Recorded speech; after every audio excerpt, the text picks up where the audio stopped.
Assalamualaikum warahmatullahi wabarakatuh. Perkenalkan, nama saya Yesti Yustika Paradigma. Saya berasal dari kelas S1 Transfer dan di sini saya akan menjelaskan tentang materi yang berjudul Proses Analisis Pekerjaan dan Manajemen Bakat. Ada pula tujuan dari pembelajaran ini. Yang pertama yaitu mendefinisikan manajemen bakat dan menjelaskan mengapa manajemen bakat itu penting. Yang kedua, membahas proses analisis pekerjaan. Yang ketiga, menjelaskan 3 metode untuk mengumpulkan informasi analisis pekerjaan meliputi wawancara, kuesioner, dan juga observasi. Yang keempat, menjelaskan bagaimana menulis dan mendeskripsi pekerjaan. Dan yang kelima, menjelaskan bagaimana menulis sebuah spesifikasi pekerjaan. Yang pertama, saya akan menjelaskan tentang pengertian apa itu manajemen bakat. Nah, manajemen bakat yaitu proses yang berorientasi pada sasaran yang merupakan integrasi dari proses perencanaan, perekrutan, pengembangan, pengelolaan, dan pemberian kompensasi terhadap karyawan.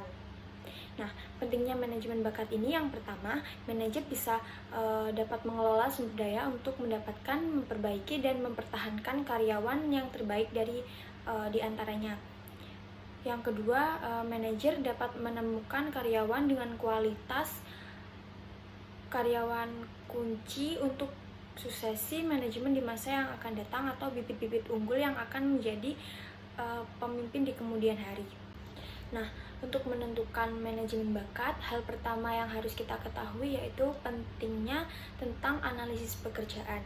Nah, berikut ini merupakan definisi dari analisis pekerjaan, yaitu prosedur untuk menentukan tugas dan keterampilan yang diperlukan dari suatu pekerjaan dan jenis orang atau karakteristik orang yang harus dipekerjakan untuknya. Nah, analisis pekerjaan ini menghasilkan informasi untuk menulis deskripsi pekerjaan. Deskripsi pekerjaan sendiri memiliki arti yaitu daftar yang berisi tugas, tanggung jawab, hubungan pelapor, kondisi kerja, dan tanggung jawab kepenyelesaian dari suatu pekerjaan atau salah satu hasil dari analisis pekerjaan tersebut. Selain analisis pekerjaan, ada juga spesifikasi pekerjaan, yaitu daftar yang berisi persyaratan manusia dari suatu pekerjaan, yaitu pendidikan, keterampilan, kepribadian, dan lain sebagainya yang diperlukan serta produk lainnya dari analisis pekerjaan. Selanjutnya ada informasi yang diperlukan dalam analisis pekerjaan. Yang pertama ada aktivitas kerja, yang kedua perilaku manusia, yang ketiga mesin, alat-alat, perlengkapan, dan bantuan kerja, yang keempat standar kerja, yang kelima konteks pekerjaan, dan terakhir persyaratan manusia. Selanjutnya ada kegunaan dari informasi analisis pekerjaan. Yang pertama sebagai perekrutan dan seleksi. Nah, jadi karena di dalam analisis pekerjaan yang terdiri atas deskripsi dan spesifikasi pekerjaan itu memuat informasi tentang tugas dan karakteristik orang yang dibutuhkan. Nah, informasi ini dapat membantu manajer untuk memutuskan tipe orang yang harus direkrut dan di pekerjaan. Contohnya kalau kita membutuhkan sales, kita mencari orang berdasarkan misalnya sales buku dan sales mobil. Tentu kedua orang tersebut memiliki kriteria yang berbeda. Mungkin orangnya boleh sama, namun untuk kriterianya jelas berbeda. Yang kedua ada pemenuhan IIO atau kesetaraan kerja bersama.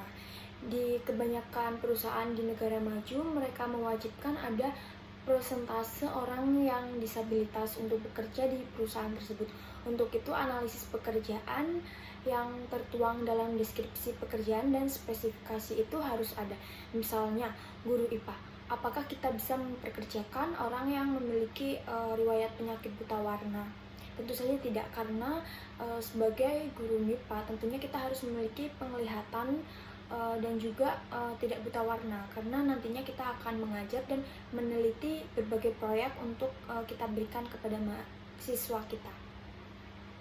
Dan yang ketiga ada penilaian kerja. Nah, penilaian kerja ini merupakan proses membandingkan kinerja yang sesungguhnya dengan apa yang distandarkan dalam pekerjaan itu.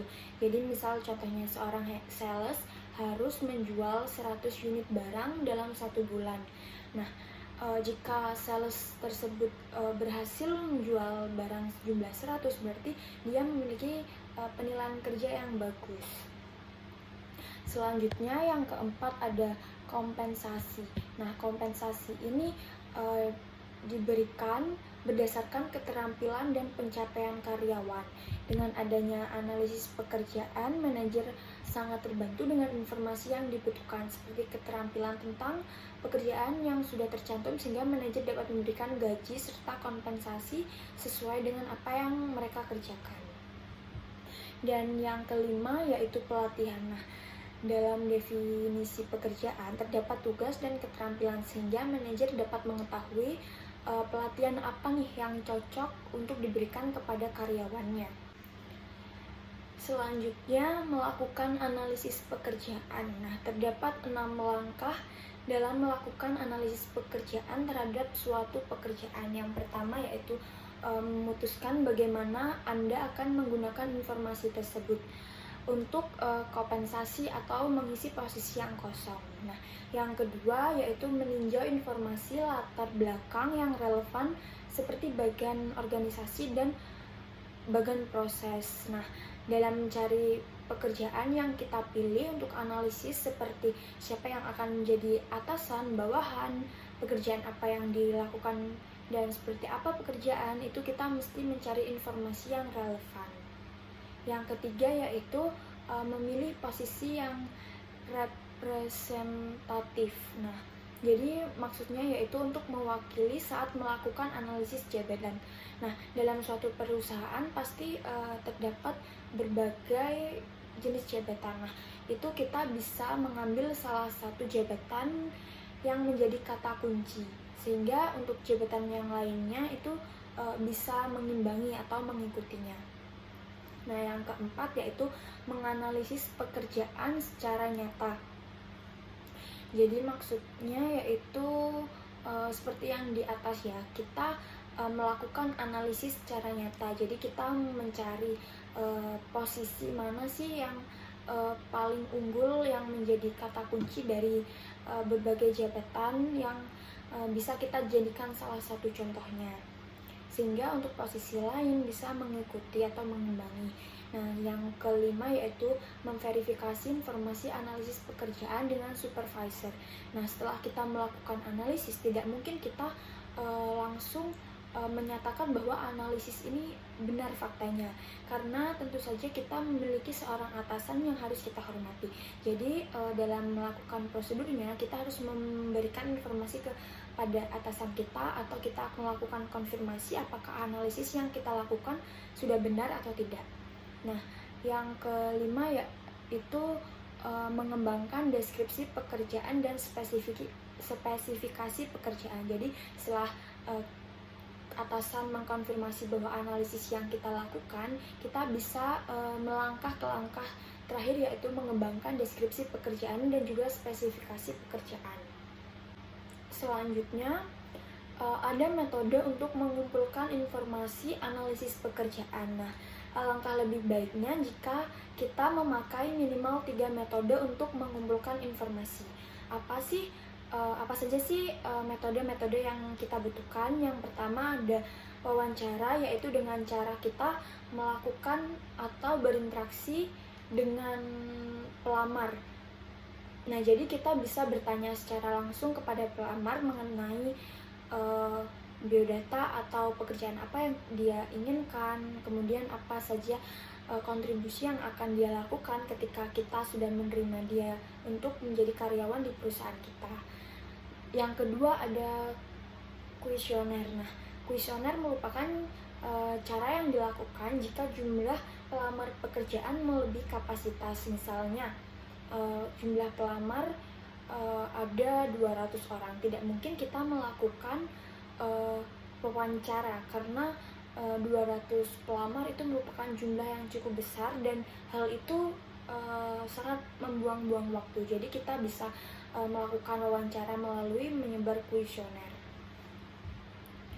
Yang ketiga ada catatan harian. Nah, beberapa perusahaan ada yang mewajibkan karyawannya untuk melakukan atau mengisi catatan harian. Misalnya dalam satu minggu apa aja sih yang dilakukan mereka selama mereka bekerja mulai pagi hingga mereka pulang. Nah, dari situ informasi tersebut bisa dijadikan untuk membuat analisis pekerjaan. Dan yang keempat ada teknik analisis pekerjaan kuantitatif. Nah, di sini kita memasukkan beberapa angka atau skala untuk menentukan penilaian pada analisis jabatan. Selanjutnya ada langkah dalam menulis deskripsi pekerjaan. Yang pertama yaitu identifikasi pekerjaan. Nah, apa yang dimaksud dari identifikasi pekerjaan? Jadi di situ itu termuat dari nama pekerjaannya apa, kode kerjanya berapa. Jadi maksud dari kode kerja itu seperti mereka yang bekerja di outdoor atau di indoor itu jelas memiliki kode yang berbeda untuk memudahkan manajer dalam membedakan mereka berdua. Selanjutnya ada rangkuman pekerjaan. Jadi itu berisi apa saja yang dilakukan selama melaksanakan pekerjaan. Yang ketiga ada tanggung jawab dan tugas. Misalnya seorang sales mempunyai target 100 pieces per bulan. Jika terjual habis, maka dia memiliki tanggung jawab yang bagus dan tugas dia terlaksana dengan baik. Yang keempat ada otoritas pemegang jabatan. Nah, area otoritasnya itu di mana saja. Misalnya dia berhasil menjual produk tersebut tuh di daerah Surabaya atau dia memiliki area kekuasaan di daerah Jawa Timur. Selanjutnya standar kerja. Misalnya seorang sales harus menjual 100 pieces setiap bulannya. Berarti standar kerja yang dia lakukan adalah dia harus menjual sejumlah 100 produk tiap bulannya. Nah, di situ juga ada berapa keuntungan yang harus dia capai selama 1 bulan tersebut. Yang keenam ada kondisi kerja, bagaimana kondisi kerja dari karyawan itu. Misalnya dia lebih baik bekerja di dalam ruangan atau di luar ruangan, dia harus berhadapan dengan customer secara langsung atau dia melalui virtual. Yang ketujuh yaitu spesifikasi pekerjaan. Nah, jadi di dalam spesifikasi pekerjaan ini terdapat 4 poin yang harus ada di sana. Yang pertama yaitu spesifikasi untuk personil terlatih versus tidak terlatih, yaitu dengan menetapkan kualitas seperti ciri-ciri fisik, kepribadian, minat, keterampilan pengendaraan yang menyiratkan adanya potensi untuk melakukan pekerjaan tersebut atau untuk dapat dilatih. Yang kedua, spesifikasi berdasarkan perilaku.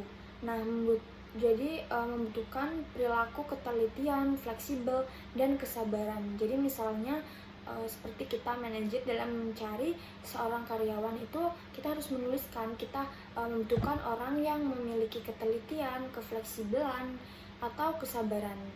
Nah, selanjutnya yaitu analisis berdasarkan statistis. Nah, jadi untuk menghubungi kriteria orang dengan keefektifan kerja, contohnya kalau mereka misalnya mereka memiliki paras yang cantik atau tampan atau bisa kita bilang dengan sebutan good looking, maka dalam melakukan negosiasi atau penjualan produk mereka memiliki peluang keberhasilan yang tinggi, berbeda dengan mereka mohon maaf yang memiliki paras yang biasa-biasa aja atau di bawah standar. Berarti mereka bukan tidak cocok atau mungkin mereka memiliki ketertarikan antara penjual dengan reseller yang kurang. Selanjutnya terakhir matriks persyaratan kerja. Nah, jadi itu menjelaskan apa yang dilakukan pekerja, bagaimana dan mengapa harus dilakukan. Misalnya, direktur harus mempunyai ketelitian. Selanjutnya ada contoh model kompetensi atau profil pekerjaan untuk manajer sumber daya manusia. Yang pertama ada peran, yang kedua ada pengetahuan dan skill, yang ketiga ada kompetensi dasar, dan yang terakhir ada model kompetensi atau profil pekerjaan manajer sumber daya manusia. Mungkin itu saja yang bisa saya sampaikan. Jika ada kesalahan, saya memohon maaf yang sebesar-besarnya. Terima kasih dan wassalamualaikum warahmatullahi wabarakatuh.